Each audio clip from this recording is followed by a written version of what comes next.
Hello and greetings from Norwich in the east of England. My name is Thom Kiddle and I'm Director of Norwich Institute for Language Education, NILE, a specialist language teacher education institute. And I'm delighted to be here with you in Taiwan talking about approaches to continuing professional development in basic education, with a particular focus on bilingual education and reform programs within the country.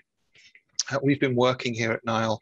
for over 25 years with teachers of English as a subject and teachers who work with their curriculum subject through English. I'd like to share a little bit of that information and some of our insights from the programs and projects we've been involved in. So NILE has a huge range of experience and quality that underlies our approach to all of the programs that we work on. That's over 26 years experience of developing and delivering specialized language teacher education programs in contexts across all continents with teachers from pre-primary education through to tertiary education. And that's something that we've worked incredibly hard in the last 8 years to develop an online capacity through our asynchronous platforms, our synchronous tools and programs, and approaches to hybrid and blended learning, which have been very much a feature of the last 18 months, and something that we've been able to bring our experience to bear on, particularly with our research and understanding of good practice and effective practice in these areas around the world. Global dimension of NILE is certainly also underlined by the network of teacher education professionals that we work with from contexts in all continents around the world, bringing their experience of the particular contextual realities and their understanding of global changes in approaches to language education and bilingual education reforms in many countries around the world. And this enables us to run very fine-tuned, tailored, bespoke programs for small groups of 10 teachers up to major national projects with thousands of teachers, and tailoring the requirements and the needs and the demands of the contextual situation, the infrastructure, the aims and ambitions of the ministry or the institution, and the particular needs of the teachers and the students working within that context is something which we're able to bring all our experience and expertise to bear on. And that may run from pre-service, initial teacher training, through to our master's program and continuing professional development programs everywhere in between. We believe very strongly in the value of accrediting the quality that we bring to educational projects, and this is reinforced by the accreditation that we have as NILE, the international accreditation bodies that recognize the quality of our work, but also the partnerships that we have with major international organizations and local organizations to support our work with teachers and other educational professionals. The nature of our work has truly been global in the last 25 years, and also the development of our bespoke online platforms have allowed us to increase that reach to work in specific education reform projects and teacher development programs, in materials development programs, in assessment reform programs, in CLIL and EMI contexts around the world, and to able to bring teachers together for co-construction of learning, for cross-pollination of ideas between contexts, to really explore the similarities and the differences that teachers find in their own practical realities, and taking that forward to it's not just about a one-shot teacher training program, but an extended look at reform and implementation and evaluation and monitoring of progress. So that really brings a rounded approach to educational reform projects around the world. When we're talking specifically about bilingual education programs, we think of our work as being always focused somewhere across a continuum, from on the left-hand side, those teachers who are really working with English as a subject, and the teachers in the classroom have the responsibility mainly for the language proficiency and the language development, whether that's an English for specific purposes program or English for specific academic purposes, or whether that's more general English as a subject within a state school curriculum. That's on the left-hand side of the spectrum. As we move along that continuum, we move more into those CLIL content and language integrated learning context, in which the teacher in the classroom has a dual responsibility for developing not only the language proficiency and the language awareness and the language use of their students, but also of the curriculum content, which is part of the teaching, whether that's a soft CLIL approach and just supporting the language, or whether that's a hard CLIL approach and really integrating the language and the content together within the materials and the activities and the resources.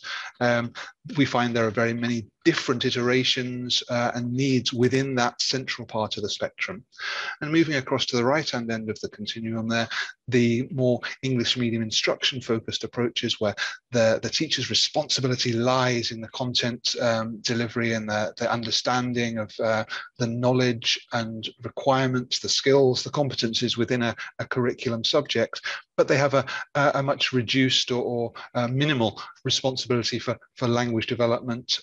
per se, rather than just supporting the delivery and the comprehension of the content through English within their classrooms. This means that when we understand the differences of the requirements in particular contexts, we're able to share our expertise and understanding of bilingual education context, and specifically what the implications are of a variation between teacher language proficiency in the classroom and the proficiency of their students, and understanding the differences in the balance between these things and how that will reflect on the way the class is delivered, the way the materials are designed, the way the assessment is designed. And that will be reflected in the methodological approach, which supports the teachers of a content area through English, structuring their language, grading the language in the materials and in their lessons, and understanding the impact of well-graded and well-structured and scaffolded language on the awareness and comprehension and ability to use that language to support their content learning.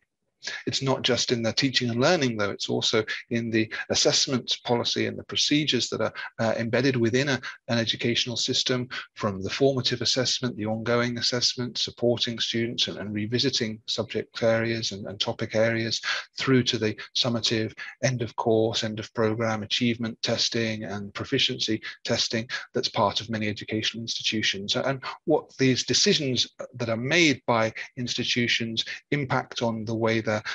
the assessment is structured and the assessment is supported, and most importantly, the assessment is fed back to the students to support their ongoing learning.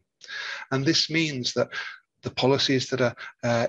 implemented have to be supported at every level, from student support through teacher support to management support and to institutional level support, to make sure that there's resource to make these reform projects effective, and to make sure that they're embedded within the system from top to bottom and across the horizontal dimension as well. For us, this means the development of specific programs which support teachers and education managers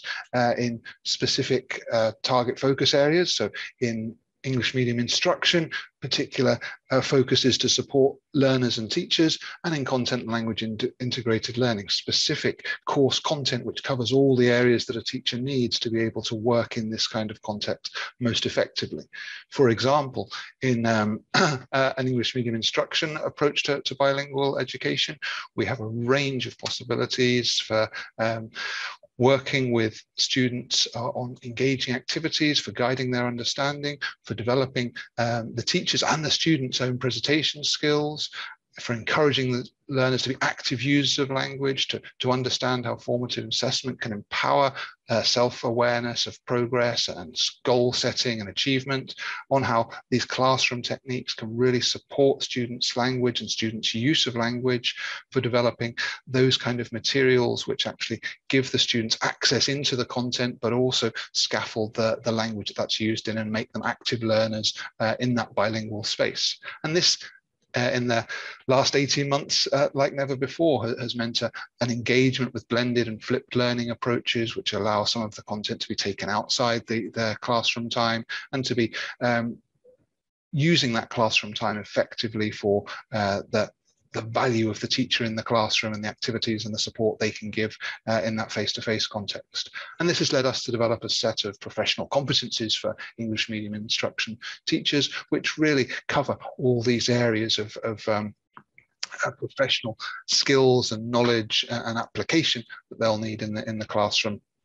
in the bilingual education environment. We very much believe in